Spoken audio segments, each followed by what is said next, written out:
Today I'm showing you something that makes virtual commissioning in Siemens Process Simulate even easier.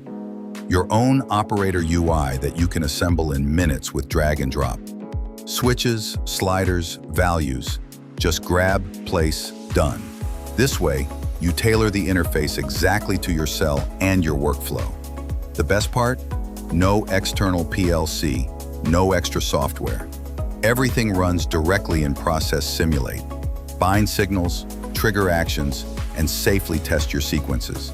You stay flexible, react quickly to changes, and validate the system earlier and more reliably. Result? Virtual commissioning is fun, saves time and money, and gets you to a release solution faster with clear, repeatable tests. Whether gripper functions, conveyor logic, or robot sequences, your UI grows with the task and stays easy to navigate.